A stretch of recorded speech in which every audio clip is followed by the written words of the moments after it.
higher employment and productivity, increasing access to higher quality of life. ICT incorporates electronic technologies and techniques used to manage information and knowledge, including information handling tools used to produce, store, process, distribute, and exchange information. The importance of the ICT post-COVID-19 and emphasized. Thanks for joining us today on TV and Business Journey. I am Chinedu Osisiago, and today we shall be discussing the increased relevance of information communication technology post-COVID-19. Before we proceed with that, let's look at business stories.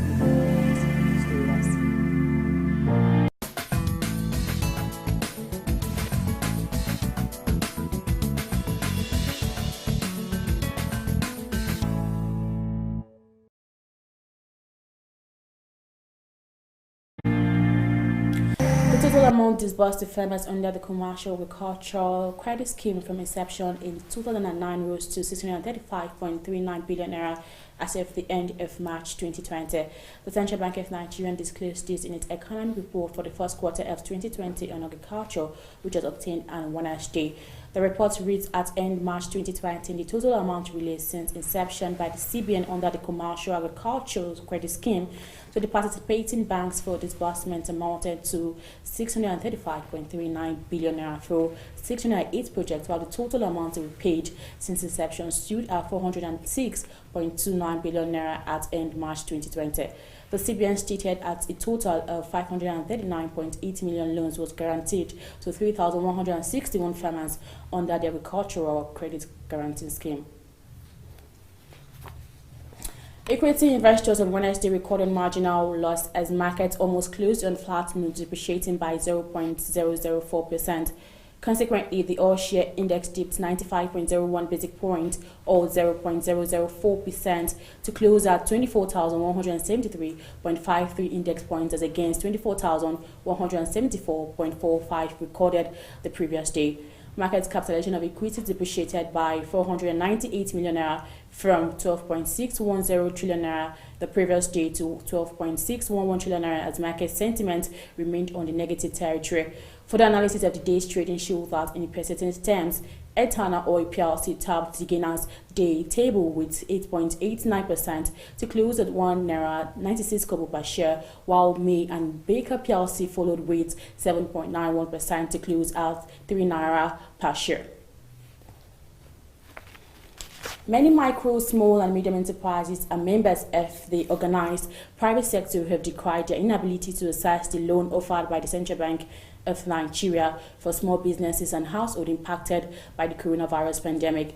It was gathered that many people who applied for the loan through NISAL online platform did not get an acknowledgement of their applications, while only a few got feedback from the organization. The CBN had introduced a 50 billion naira COVID-19 targeted credit facility aimed at providing financial relief to households and small businesses as they cope with the economic impact of the pandemic. In addition, the CBN said all applicants to the 50 billion naira credit facility that had successfully completed the application processes and submitted their account details should expect credit alerts 48 hours afterwards.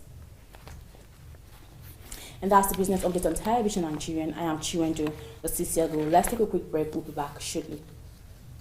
My name is Chinedu Osisiago, presenter Television Nigerian Business Daily. In a globalizing world, ours is to keep you engaged, informed, and educated on contemporary happenings in the business world. We therefore command a special audience of business-minded viewers who are eager to know more about business. I mean, your business. Why don't you take advantage of our special affordable offer to let the world know about your concepts, your goods, and of course, your services? You can call us on 080-3071-6959 or 070-3234-9054. You can also visit us at Television Nigerian in Guzapi, Abuja, and follow us on all our social media handles on Facebook, YouTube, and of course, on Twitter at Television Nigerian. Your business is our concern.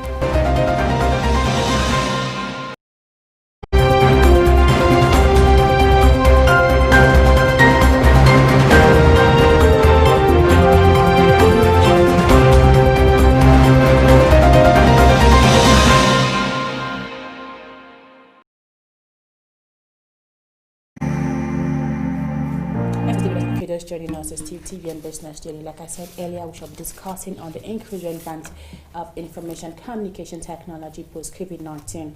My guest is an ICT expert who will be expatiating more on that. It is Mr. Gabriel Moya.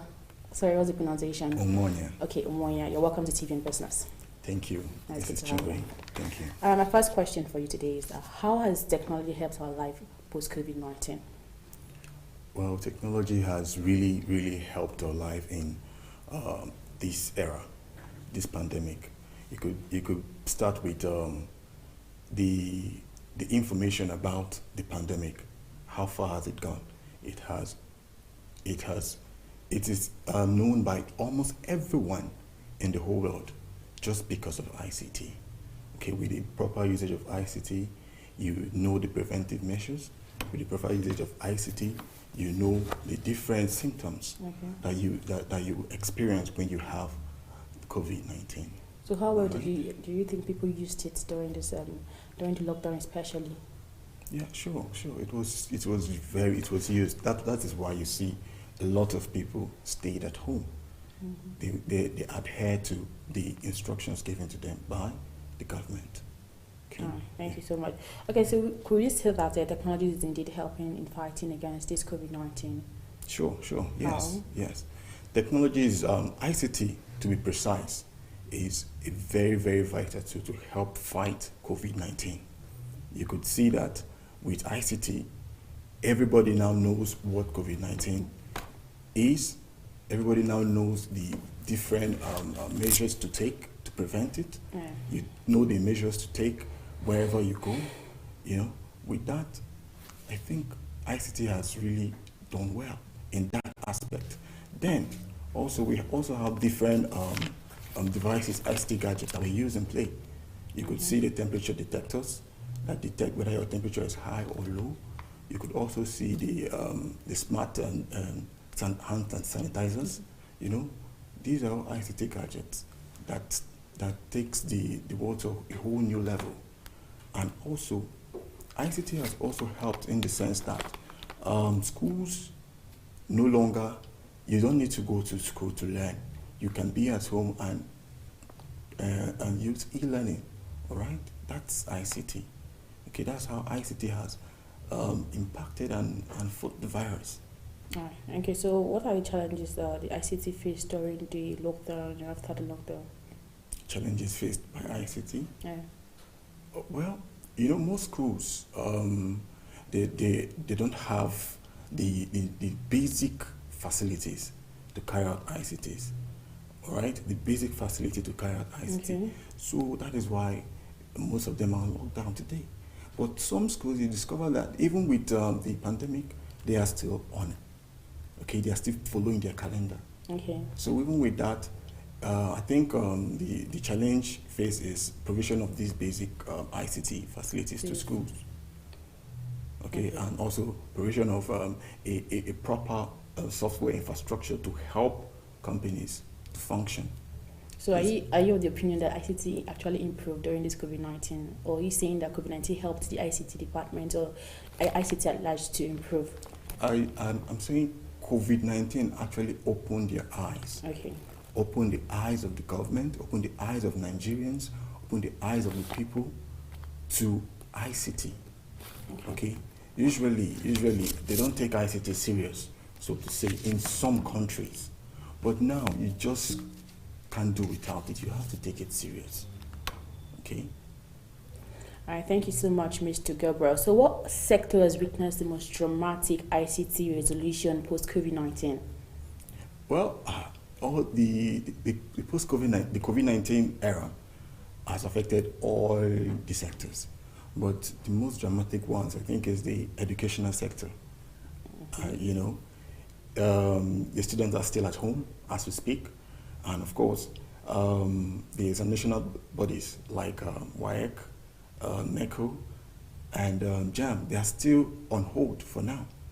Okay, at least JAM, you can write JAM online, but still yet, the necessary centers will still need to make provisions for social distancing. And I don't think they are ready for that at the moment. And WAEC too, they have to imbibe that culture of writing WAEC online, NECO have to imbibe the culture too of writing NECO online, of which they have not yet done it because they are still lacking in ICT. Yes. Okay, so bringing the government into this, what do you think is the role of the government in helping ICT?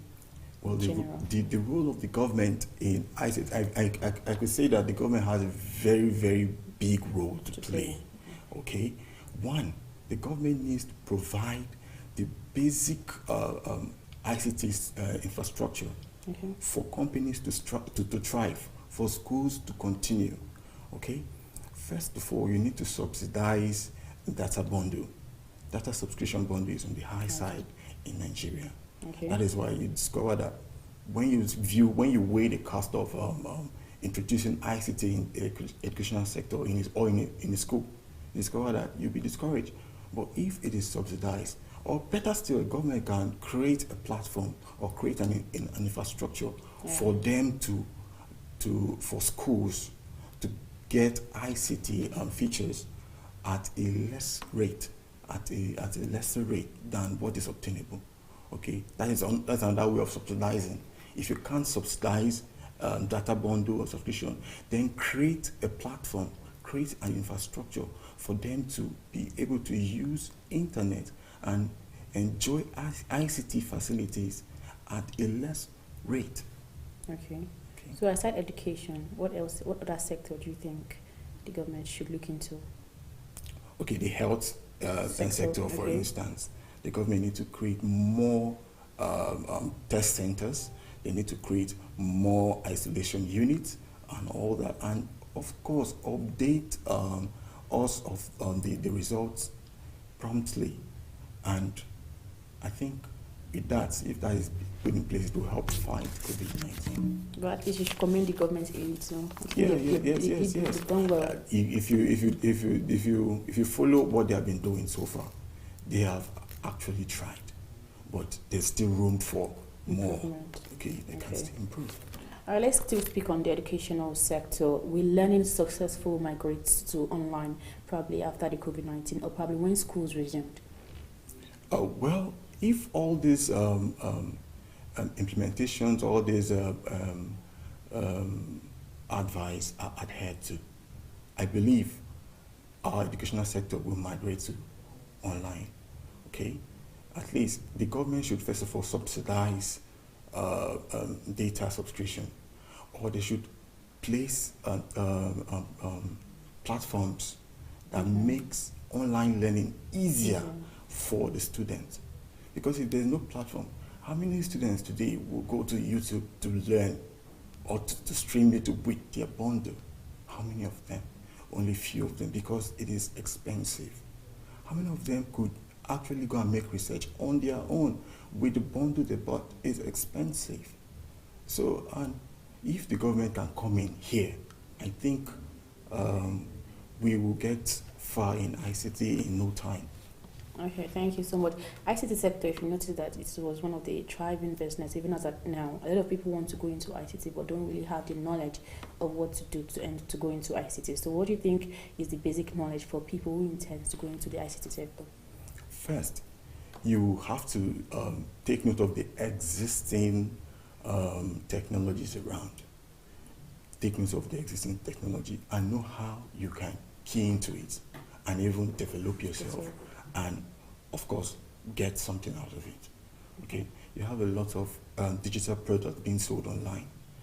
What kind of product can you sell online, or can you do and sell online? First of all, if you know all this, if you get to know all this, then you can as well design something that somebody will want to get online and even thank you for it. All right, thank you. You know that before we go on a quick break, ICT is open to fraud. And how may this be checked effectively? This cybercrime and ICT fraud has been a thorn on the flesh of the government and, of course, the people at large. Have you ever gone through it, anyone? What, sorry? Fraud, the cybercrime, have you ever seen anyone? One other issue is this. Most people shy away from telling the world their experience on fraud. But you shouldn't shy away, because that is one of the key to fight against cyber crime or cyber fraud. Awareness. The public needs to be aware of how this fraud is being carried out. So one thing the government should do is create a platform whereby the government, whereby the public can air their views. Not just the government, so to say, even media houses, television stations and radio stations. Create a platform whereby public can come out and air their experiences, so that other people will be aware of this fraud happening, so that you can control it. And also the government should take cyber fraud serious, because I discovered that, well, sometimes it happens and you don't know who to tell. You don't know who to report the issue to. The government should take time to create offices that are in charge of fraud, okay, cyber fraud. They should create offices that are in charge of cyber fraud, and also should attend to it promptly. Don't wait, By the time you are able to attend to it promptly, it will stop the chain. Others will not be affected. Do you get? So the government should try in that aspect, and also they should intimate the public through phones, and through your text message, caller tunes, your social media platform. Intimate the public on cybercrime, how it can occur, so that they will know. So that the thing is, if you can detect cybercrime on time, it will go a long way to stop it and catch the perpetrator. All right. So I think that's one way the government can come and play. Create offices that can handle cybercrime, and also awareness, proper awareness. They can even do seminars, workshops, just to make the public aware of cybercrime. Okay, and of course, you should have monitoring devices. Like, of course, you can monitor your phone, you can monitor your car, you can monitor your CCTV cameras. Even when you're not there, you can. These monitoring devices, they should make use of it, okay, to stop cybercrime. Okay. Now, also, they should find a way of making a site legitimate to transact business online. Okay. So that if you go to a site and you see maybe a flag or maybe a signature on there, and okay, this site is actually legitimate for me to make transactions online. But if you go to a site and you don't see that flag, then you know that, no, you can't make any transaction here. The government should have something like that. It will help, because most of the times these fraudsters, they deceive poor Nigerians, and the Nigerians, they are not aware that this is actually a fraud, because they don't have the information at hand. But if they are well informed and they know the proper channels to report to, for example, you have hotlines. If you are defrauded, instant hotline, you call the number or you send text, it can be checkmate on time. And the banks too should work with these offices in charge of cyber fraud. Okay. The banks too, dare to, every Nigerian, that's where you put your money, you save your money, and that's where you withdraw your money. The easiest way to defraud you is from your bank. So if the bank work hand in hand and they place policies in check, yes, they can be able to detect the fraudulent activity on time and stop it. All right, thank you. Let's quickly take a quick break. Then after the break, we'll continue from where we stopped. So stay with us.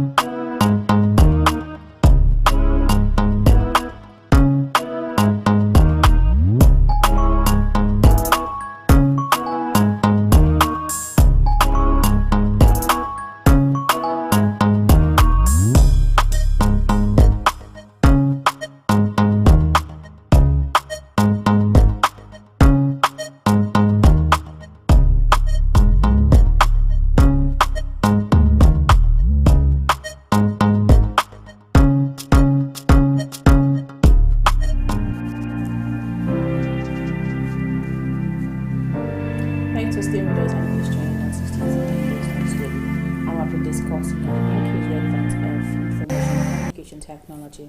Our guest is an ICT expert, Mr. Gabriel Omoya. Okay, my next question is, what do you think is the alternative way out for ICT? The alternative way out for ICT? Yeah.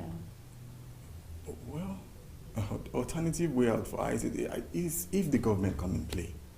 That's what I've been saying. The government should definitely come in play here to encourage officers, encourage schools, and want to key into ICT. Yes, the government will have to come in play here. And another alternative way out for ICT, schools and companies should try and make use of the existing ICT technology, the existing infrastructure. Okay, like Zoom, you can use Zoom for your meetings. You can use, even WhatsApp has a video conferencing. Even Facebook to have that. They can make use of that. And for now, cut your coat according to your size, make use of that. Yeah, I think this is important. So is Nigeria catching up with the pace of the addition globally? Okay, Nigerians. Well, I can say Nigerians, we are trying. Okay. We are trying so far in ICT. We are trying, but the gap is still huge. Okay. We still need to try more. Okay, and if you look at other countries, why they thrive in ICT, why they have bridged the gap is because internet access is almost free, okay, if not free. So if you can access the internet freely and you're not concerned with cost and all that, it will motivate you to be able to do something, to make use of all the ICT facilities, all the ICT benefits that are available. But if you're accessing the internet and you are concerned with beyond that, there are some features that you will never go to because if you go there, your data will end.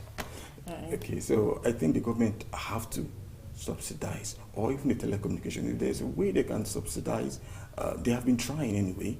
Like MTN gave 10 free SMS during the COVID-19 period. That's in the early stage.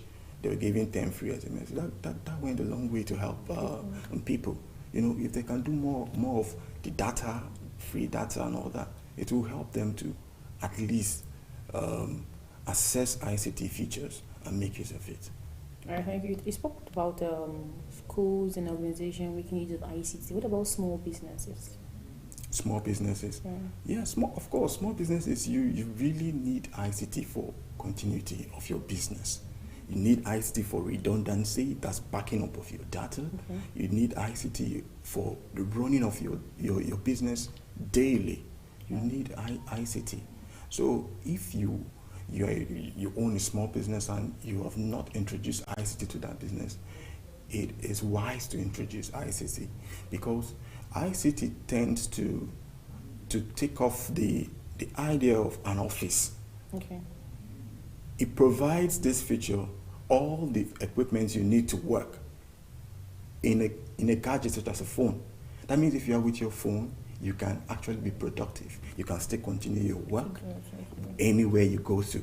Okay, it doesn't mean that you have to come to an office before you can work. You can work from home. So if small businesses could introduce ICT, they will discover that it will help them in business continuity. All right, thank you so much. So what's your final take? Well, my final take on the issue is government should come to the aid of the public in providing the necessary amenities for businesses to strive, for schools to thrive and all that, and also for people to be able to have internet access at a subsidized rate. And also, if that can be possible, they can, of course, get to use other ICT features. Okay? So that's my take on the issue. Okay, it's really to the government. What about people who intend to study ICT or something? Okay. Do you have anything for them? Well, with what is happening now, there is employment in the ICT sector. Yes. So we need more experts, we need more professionals to bring out ideas, create platforms that can actually help people in this era.